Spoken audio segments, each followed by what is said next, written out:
হেই WhatsApp guys, শুভ সকাল সবাইকে।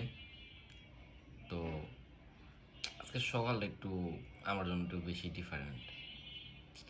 কালকে বার্সেলোনায় খেলা ছিল, প্রচুর মাথা ব্যথা ছিল কালকে, একটু ব্যস্ততার কারণে খেলাটা দেখতে পারি নাই।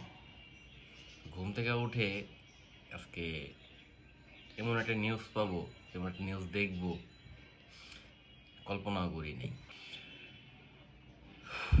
দীর্ঘ নিঃশ্বাস নেই। 7-1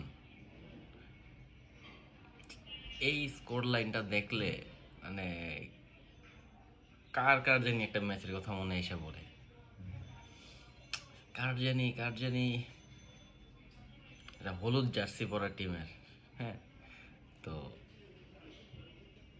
কিছুদিন আগে আমি কিছু কথা বলছিলাম যে হানসি ফ্লিকের কিছু কথা নিয়ে, খেলার ধরন নিয়ে।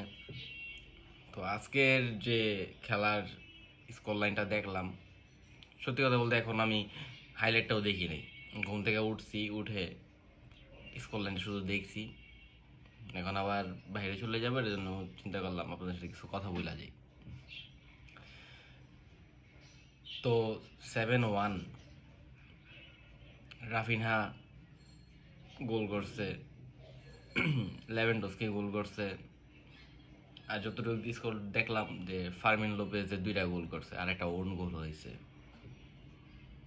তো বার্সেলোনা এখন লা লিগার পয়েন্ট টেবিলে 2-3-এ আছে। বার্সেলোনার এখন লা লিগা জিতাটা একটু ডিফিকাল্ট, তো অসম্ভব কোনো কিছু না। সামনে অ্যাটলেটিকো মাদ্রিদের সাথেও খেলা আছে লা লিগা শিডিউলের মধ্যে, মাদ্রিদের সাথেও খেলা আছে। যদি ওদের সাথে ম্যাচটা কোনোভাবে কামব্যাক করা যায় তাহলে লিগ টেবিলে আগে যাওয়া যেতে পারে। তো কিছুদিন আগে যখন লা লিগাতে বার্সেলোনার খেলাটা একটু ডাউন হয়ে গিয়েছিল, সবাই মনে করছিল যে না, লা লিগা জিতাটা আপনার এখানেই শেষ। আমার দৃষ্টিতে মনে হয় না শেষ হয়েছে লা লিগা জিতাটা।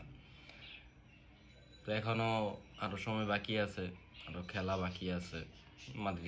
মাদ্রিদেরও আছে, অ্যাটলেটিকো মাদ্রিদেরও আছে। তো অসম্ভবের কোনো কিছু না। তো চ্যাম্পিয়ন্স লিগে যে পারফরমেন্স বার্সেলোনা এখন করে যেতেছে, জাস্ট অসাধারণ। এই খেলার ধরনটা যদি লা লিগাতে এখন টানা যদি ধরতে পারে, টানা ম্যাচগুলোতে যদি এই পারফরমেন্সটা ধরতে পারে, তো আশা করি লা লিগা জেতাটা আমার মতে এতটা ডিফিকাল্টও হবে না।